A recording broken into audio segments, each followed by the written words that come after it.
नमस्कार दोस्तों, पिछली वीडियो में आपने देखा होगा कि निखिलन विधि से वर्ग और निखिलन विधि से घनफल, और आज है हमारी नई वीडियो है जो इसमें है निखिलन विधि से भाग और सूत्र परावर्त विधि से भाग करना सीखेंगे। तो सबसे पहले एग्जाम्पल लेके चलते हैं 3994 भाग 97 और निखिलन विधि से इसका भाग करेंगे। तो इसमें तीन पद होते हैं, जो फर्स्ट, सेकंड और थर्ड। तो फर्स्ट में 3994 और 97, फर्स्ट में इसकी संख्या 3994 भाज्य है, ये 97 इसका भाजक। तो फर्स्ट में लिखा जाएगा इसका भाजक 97, और 97 ये किसके नजदीक है? आधार किसके नजदीक है? 100 के। और इसका विचलन का सूत्र होता है आधार माइनस संख्या। आधार हो गई 100 माइनस 97, 100 में से 97 गए 03। 03 क्यों आया? क्योंकि इसमें आधार में 2 0 है तो 03 ही आएंगे। तो इस विचलन यहाँ लिखा जाएगा भाजक के नीचे, और 97 में 3 जोड़े 100। तो इसका दूसरा तरीका है कि यहाँ पे जितने 2 डिजिट है तो 2 जीरो लगा के लिखेंगे। तो 100 में 97 में कितना जोड़े तो 100 जाए तो 3। तो अब इसमें 2 0 है तो इसके 2 अंक थर्ड में चले जाएंगे, और बाकी 2 बचे या 3 बचे सेकंड में। तो पहला 3 सेम टू सेम आ जाएगा ये 3। अब इस 3 यहाँ पे होता है जो भागफल होता है 3 को इसमें गुणा करेंगे विचलन से 3 से। 3 को 0 से किया 0, 3 को 3 से किया 9, साइड इस साइड से काट लेते हैं, 3 किया 9 और 0 क्या आता है? 0 9 आता है। तो पहले 0 आएगा फिर 9 आएगा। अब 9 में 0 जोड़ेंगे, 9 में 0 जोड़ा 9। अब 9 को 0 3 से गुणा करते हैं तो आता है 9 किया 27, यानी 0 27। अब 0 27, 0 यहाँ 2 यहाँ 7 यानी कि तो बाहर चला जाता है इससे। तो अब यहाँ पे 0 2 7 लिखेंगे तो 7 और 4 11, फिर हासिल 1 9 9 18 2 20 और 1 21। अब देखते हैं ये आता है थर्ड पद में बचता है शेषफल, और भाजक से बड़ा है शेषफल। भाजक से बड़ा नहीं होना चाहिए क्योंकि 211 बड़ा है। 97 का भाग 211 में एक बार तो या 2 बार तो जाएगा, इसलिए इसका पहला अंक है। इसमें ऐड करते हैं 39 प्लस में 2, और आगे बचा यहाँ पे 11। अब पहले 9 आया था भागफल, तो 9 से गुणा किया, नया भागफल आ गया, 2 ऐड किया तो 2 से गुणा करेंगे, 2 तिया 6, तो 2 तिया 6। 11 में 6 जोड़ेंगे 17, 39 में 2 जोड़ेंगे 41। तो भागफल आ गया हमारे पास 41 और शेषफल 17। 17 तो 97 से छोटा है, इसलिए तो शेषफल बच गया। तो भागफल आ गया 41, शेषफल आ गए हैं 17।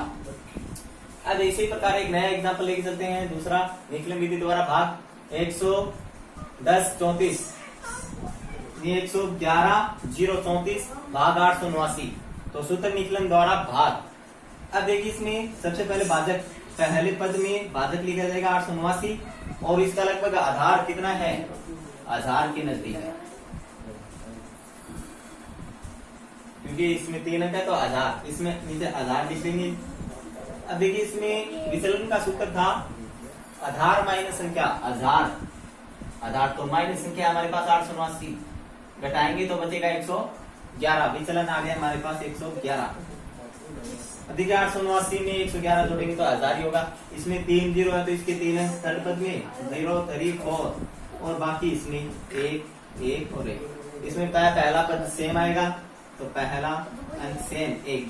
अब इस भागफल को यहाँ 111 से गुणा करेंगे तो 111 आ जाएगा, 1 और 1 जोड़ेंगे तो 2 आ जाएगा। अब 2 नया भागफल 2 आ गए तो 2 को गुणा करेंगे तो 222 आ जाएगा। तो खाली स्थान में उसको डैश से कर देंगे, 1 और 1 2 और 2 4 आ गए। अब नया आ गया 4 भागफल, तो 4 को इससे गुणा करेंगे तो कितना आ जाएगा? 444। 4 और 4 8, 3 2 5 और 4 9, 3 1 2 3 और 4 7। अब 798 आ गया है शेषफल, और देखते हैं भाजक से छोटा है, 889 से छोटा, तो इसमें 889 में भाग जाता नहीं। तो भागफल आ गया है हमारे पास 124, और शेषफल आ गया है 798। ये इसका आंसर आ गया। अब चलते हैं दूसरी विधि, परावर्ती विधि। तो परावर्ती विधि है जो है थोड़ी सी, इसमें परावर्तित अंक करना पड़ता है। तो परावर्तित अंक में इसमें विचलन का सूत्र होता है संख्या माइनस आधार, और निखिलन में होता है आधार माइनस संख्या। तो परावर्तित में देखिए कोई 3 होते हैं, पद इसमें भी। तो सबसे पहले में लिखा जाएगा भाजक 131। अब 131 भी किसके नजदीक है? संख्या आधार 100 के, आधार 100 के नीचे। अब इसका विचलन निकालेंगे तो संख्या माइनस आधार, संख्या हमारे पास 131 और माइनस आधार है 100, तो कितना आ गया? 31। ये तो आया विचलन हमारा 31। अब देखिए 131 में से 31 घटाएंगे तभी 100 बचेगा, आधार हमारा। ये तो प्लस का है तो इसको घटाएंगे तो तभी होगा, घटाने के लिए माइनस। और परावर्तित अंक अगर प्लस का आए विचलन तो माइनस, माइनस का आए तो प्लस। तो अब प्लस का आया विचलन तो इसको कर देंगे माइनस, माइनस का चिन्ह ऐसे लगता है। अब इसमें आधार में 2 जीरो तो इसके 2 अंक थर्ड पद में और बाकी सेकंड में। अब इसका पहला अंक सेम 1। अब 1 को इस विचलन से गुणा करें, परावर्तित अंक से गुणा करना पड़ेगा 31 से, तो 31 को 1 से गुणा करेंगे तो 31। अब 3 में से 3 गए 0। अब 0 को 31 से गुणा करेंगे तो आ जाएगा 0 0। अब 3 में से 1 गए 2, 2 बच गया। 2 को 31 से गुणा करेंगे, 31 तो नहीं होता है 62। 5 में से 2 गए 3, 8 में से 6 गए 2। अब देखते हैं इसे 131 से शेषफल छोटा है तो हमारा भागफल आ गया है 102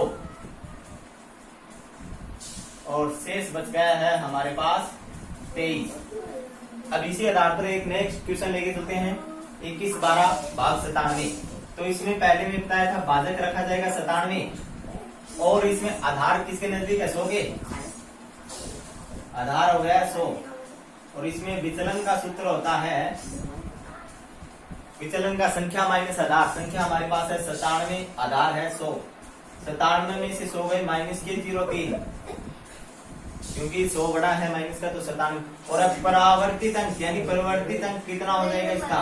माइनस का है तो प्लस का, तो ये विचलन आया इसका माइनस का और परावर्तित अंक हो गए प्लस का। 97 में 3 जोड़े तभी 100 होता है। अब ये माइनस है, 97 में से 3 गए तो 94 बचते हैं। अब तो 97 में 3 जोड़ेंगे तभी 100 बनता है। अब 2 जीरो है तो 2 अंक इसमें और 2 अंक इसमें आ जाएंगे। पहला अंक सेम आ जाएगा 2। अब 2 को इस परावर्तित अंक से गुणा किया 0, 0 को 2 से किया 0 और 2 को 3 से किया 6। अब 1 में 0 जोड़ेंगे 1, 1 को 0 3 से गुणा करेंगे तो आ जाएगा 0 3, 3 और 2 5, 6 और 1 7। तो 75 देखिए 97 से छोटा है तो 21 आ गया भागफल और शेष फल आ गया हमारा 75। ये हो गया इसका आंसर। अब चलो अब समझते हैं दवजांक विधि। दवजांक विधि द्वारा भाग। तो एक एग्जांपल है 1 2 3 4 5 भाग 91। तो भाजक का पहला अंक तो होता है इसका मुख्यांक यानी 9 और अगला अंक है दवजांक। अगर 3 अंक हो तो इसमें 2 अंक हो जाएंगे मुख्यांक के और 1 बचेगा दवजांक। दवजांक हमेशा 1 ही लेना है, तो 1 लेंगे तो क्वेश्चन सरल होता है, सरल होता है। अब देखिए इसमें दवजांक में 1 अंक है तो इसका 1 अंक थर्ड में और बाकी सेकंड में 1 2 3 4। अब इसमें देखते हैं कॉन्सेप्ट वाला मुख्यांक का इसमें भाग देते हैं, 1 में जाता नहीं तो अब 2 अंकों का लेके चलते हैं 12। तो 12 में 9 का भाग देंगे तो कितनी बार जाएगा? 1 बार। यानी यहाँ पे 12 में 9 का भाग देंगे तो 1 बार जाएगा, 9 1 9 बचेगा 3। तो भागफल 1 आ गया, शेषफल हमारे पास 3 आ गया। अब शेष जितना है 12 तक हमारा काम आ गया। अब शेष यहाँ उतारेंगे तो 3 और 33 हो गए भाज्य। अब संशोधित भाज्य का सूत्र होता है भाज्य माइनस भागफल गुणा दवजांक। तो भाज्य हमारे पास आया 33 माइनस भागफल है 1 और दवजांक भी हमारे पास 1। अब 33 माइनस 1 1 कम 1, 33 में से 1 है कितना बचा? 32। अब नया संशोधित भाज्य आ गया 32। 32 में पुनः मुख्यांक 9 का भाग देंगे। 32 में 9 का भाग देंगे तो कितनी बार जाएगा? 9 तिया 27, कितना बचेगा? 5। 32 में भाग देंगे तो कितनी बार भागा है? 3 बार और शेष बचा हमारे पास 5। शेष पर 5 बच गया तो शेष यहाँ उतारेंगे, कितना आ गया? नया भाज्य 54। अब संशोधित भाज्य का सूत्र होता है ये भाज्य माइनस भागफल गुणा दवजांक। भाज्य हमारे पास आ गया 54 माइनस भागफल कितनी बार भागा है? 3 बार और दवजांक है हमारे पास 1। 54 माइनस 3 1 कम 3, 54 में से 3 गए 51। अब नया भाज्य आ गया, नया संशोधित भाज्य आ गया हमारे पास 51। तो अब 51 में पुनः 9 का भाग देंगे। अब 9 का 51 में भाग देंगे। अब देखिए आगे 9 में 51 का भाग देंगे, 9 का 45 बचेगा 6। तो भाग गया 5 बार, शेष बचा 6। अब 6 यहाँ पे उतारेंगे तो हो गया 65 भाज्य। अब संशोधित करते हैं भाज्य माइनस भागफल कितना 5 गुणा दवजांक है 1। 65 माइनस 5 एकम 5, 65 में से 5 गए 60। अब 60 में हम भाग तो दे सकते हैं पर आगे इसका जो शेष बचता है वो कहाँ उतरता नहीं आगे, इसलिए यहीं पे भाग खत्म हो जाता है। तो पहले स्टेप में भागफल आया हमारा 1 और दूसरे स्टेप में भागफल आया हमारा 3 और तीसरे स्टेप में आया है 5 और शेष जो लास्ट लाइन बचती है 65 माइनस 5, शेष बचा है हमारे पास 7। अब देखिए नीचे भागफल लास्ट में भी लिखना पड़ता है। भागफल कितना है हमारा 135 और शेष बचा है 60। अगर वीडियो पसंद आए तो लाइक शेयर और कमेंट करें। चलो अब आगे चलते हैं दवजांक विधि द्वारा भाग। दवजांक विधि द्वारा भाग देखिए 92 358 भाग 151। तो इसमें देखिए 2 अंकों का है तो 2 अंकों, 3 अंक का है तो 2 अंकों का मुख्यांक लेंगे। अगर 4 अंकों का होगा तो 3 अंकों का और 2 अंकों का होगा तो 1 अंक का मुख्यांक है दवजांक लेंगे। अब 151 है तो इसमें 15 हो गए इसके मुख्यांक और 1 हो गया इसका दवजांक।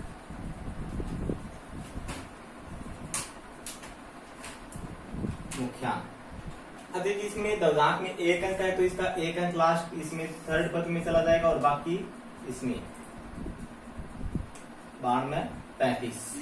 तो सबसे पहले मुख्यांक का भाग दिया जाएगा इसमें 92 में।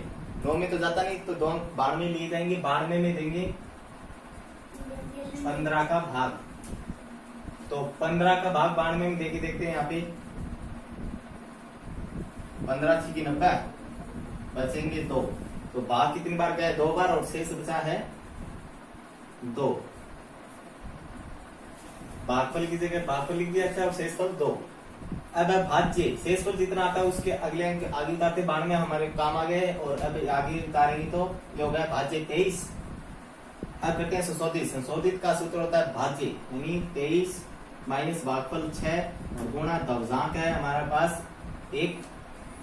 23 6 कम 6, 23 में से 6 गए 17। 23 6 कम 6, 23 में से 6 गए 17। तो नया संशोधित भाज्य आ गया 17। तो 17 में पुनः 15 का भाग देंगे। तो 15 में इसमें 17 में 15 का भाग देंगे कितनी बार जाएगा 1 बार। 15 एकम 15, शेष कितने बचेंगे 2। भाग 1 बार, शेष बचा 2।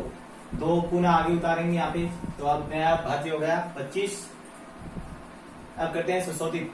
संशोधित भाज्य सूत्र है भाज्य माइनस भागफल गुणा दवजांक। 25 माइनस 1 एकदम 1, 25 में से 1 गए बचे 24। अब नया मान आ गया हमारे पास 24। तो 24 में भाग देंगे 15 का। तो 24 में 15 का भाग देंगे कितनी बार जाएगा 1 ही बार, बचेगा शेष 9। भाग देने पर गया भाग 1 बार और शेष बचा 9। अब 9 यहाँ पे उतारेंगे तो ये आ जाएगा हमारे पास नया भाज्य 98। नया भाज्य आ गया हमारे पास 98। अब 98 में संशोधित करते हैं। संशोधित भाज्य का सूत्र संशोधित भाज्य का सूत्र होता है भाज्य 98 माइनस भागफल 1 और गुणा दवजांक 1। 1 एकम 1, 98 में से 1 है 97। देखिए पहले स्टेप में हमारा भागफल आया यहाँ पे 6, दूसरे स्टेप में भागफल आया 1 और तीसरे स्टेप में भी 1 और लास्ट में जो बचा है 98 माइनस 1। यहाँ पे 98 माइनस 1, 98 में से गए 97। तो हमारे पास शेषफल बच गया है 97 और भागफल आ गया 611। भागफल आ गया है 611 और शेष बच गया है हमारे पास 97। ये इसका आंसर। अब इसमें उत्तर जांच करने की जो विधियां है, उत्तर जांच करने की विधियां है तो एक तो है नवाब विधि और एक है एकादशांक विधि। अब इसी सवाल पर, इसी क्वेश्चन पर हम इसका उत्तर की जांच करेंगे। देते हैं 92,358 भाग 151 भागफल 611 है और शेषफल 97। तो नवाक विधि का जो होता है कि नवाक विधि होती है उसमें अंकों का नवाक यानी 9, नवाक में 9 की ध्वनि आ रही तो अंकों का जोड़ 9 या 9 से ज्यादा हो तो 9 या 9 से ज्यादा हो तो 9 घटा देते हैं, क्योंकि 9 भी आ सकता है 9 से ज्यादा भी आ सकता है। तो सबसे पहले भाज्य, भाज्य उसे कहते हैं जिसमें हम भाग दे रहे हैं। भाज्य हमारे पास 92,358 और कहा है कि इसमें अंकों का जोड़ करो तो अंकों का जोड़ करेंगे 9 प्लस 2 प्लस 3 प्लस 5 प्लस 8। अब हो गया 9 तो 11, 3 14, 5 19 और 8 27। ये आ गया हमारे पास 27। और इसमें नवाक में एक अंक का डिजिट होना चाहिए तो 27 आ गया। तो पुनः इसको जोड़ो 2 प्लस 7 कितना हो गया 9। अब इसमें कहा है कि 9 व 9 से ज्यादा हो तो 9 घटा देते हैं। 9 आ गया तो 9 घटा देंगे तो इसमें बच गया 0। भाज्य आ गया। फिर भाजक, भाज्य कहते हैं जिसका भाग देते हैं 151। इसको जोड़ते हैं 151 को 1 प्लस 5 प्लस 1 5 6 और 1 7। फिर शेषफल, शेषफल हमारे पास 97। 9 प्लस 7 9 और 7 16 और 16 आ गया 9 से ज्यादा तो इसमें 9 घटा देंगे। 16 में से 9 गए 7। अब है भागफल, भागफल है 611। जोड़ते हैं 6 प्लस 1 प्लस 1 6 और 1 7 और 1 8। 8 है इसमें 9 से कम तो इसलिए इसमें 9 नहीं घटाएंगे और 9 है 9 से ज्यादा होता है तो घटाते हैं इसमें। अब इसमें आगे भाज्य यानी यूक्लिडी विभाजन से इसका चेक करेंगे। भाज्य बराबर भाजक इंटू भागफल प्लस शेषफल। भाज्य हमारे पास है 0 और भाजक आ गया है हमारे पास 7 और गुणा भागफल आ गया 8 और प्लस शेष है हमारे पास 7। अब 7 को 8 से गुणा करेंगे 7 को 8 56 प्लस में 7 56 और 7 कितना हो गया 63। अब दो अंकों का फिर आ गया 63, 63 को जोड़ दो 6 प्लस 3 कितना आ गया 9। अब इसमें कहा है कि अंकों का जोड़ 9 या 9 से अधिक हो तो इसमें 9 घटा देते हैं। 9 आ गया तो इसमें से 9 घटा दो 9 माइनस 9 बराबर बचा 0। तो ये आ गया हमारा 0 बराबर 0। अतः उत्तर सही है, उत्तर सही है। अब इसकी दूसरी विधि है जो एकादशांक विधि। एकादशांक विधि है कि समस्थान और विषम स्थान के अंकों का अंतर या एक और सरल तरीका है वो देखते हैं। इसमें बात यह है कि इसमें लास्ट अंक से स्टार्ट करते हैं, पहले प्लस फिर माइनस प्लस और माइनस करते चलते हैं इसमें। तो लास्ट अंक है इसका 8 तो ये हो गया प्लस 8 हो गया। फिर आगे माइनस कितना 5 फिर प्लस 3 प्लस का आ गया माइनस का 2 फिर प्लस का 9। सरल करते हैं 8 में से 5 गए 3 प्लस में 3 में से 2 गए 1 प्लस 9 3 और 1 4 और 9 13। अब भी ये दो अंकों का आ गया 13 तो इसको और सरल कर लो। लास्ट टाइम 3 प्लस का फिर माइनस का 1 3 में से गए 2। फिर आगे भाजक, भाजक है 151 तो लास्ट टाइम प्लस का 1 फिर माइनस का 5 फिर प्लस का 1 प्लस फिर माइनस फिर प्लस 1 में से 5 गए माइनस का 4 और प्लस 1 माइनस 4 में से गए माइनस का 3। अब माइनस का 4 बड़ा है तो इसलिए माइनस का 3 बचा। अब भागफल 611 तो लास्ट में से स्टार्ट करेंगे प्लस 1 फिर माइनस 1 फिर प्लस का 6 प्लस और माइनस 1 कट गए तो बचा 6। अब है शेषफल, शेषफल हमारे पास 97 तो लास्ट में स्टार्ट करेंगे 7 फिर माइनस का 9 7 माइनस 9 7 में से 9 गए माइनस का 2 क्योंकि माइनस का 9 बड़ा है। अब इसमें यूक्लिडी विभाजन में इसका मान रखेंगे। भाज्य का मान हमारे पास है 2 बराबर भाजक है हमारे पास माइनस का 3 और गुणा भागफल है हमारे पास 6 और प्लस माइनस का शेषफल है 2। क्या गया है 2 बराबर 3 को 6 से गुणा करेंगे 3 से 18 और माइनस का 3 है तो माइनस 3 को 6 से गुणा करेंगे माइनस का 18 प्लस और माइनस गुणा करने पर माइनस का 2 18 और 2 जोड़ने पर माइनस के 20 और बराबर में 2। अब पुनः ये आ गया माइनस के 2 अंकों का आ गया 2 अंकों का प्लस का बनाएंगे तो 0 लास्ट अंक और फिर माइनस का 2 पहले से इसमें माइनस और माइनस गुणा करने पर प्लस 0 प्लस 2 0 में 2 ऐड करेंगे तो 2 आ जाएगा 2 बराबर 2। अतः उत्तर सही है। ये है हमारे उत्तर। अगर हमारी वीडियो पसंद आए तो हमारे चैनल को सब्सक्राइब करें और बेल आइकन पर क्लिक करें जिससे नोटिफिकेशन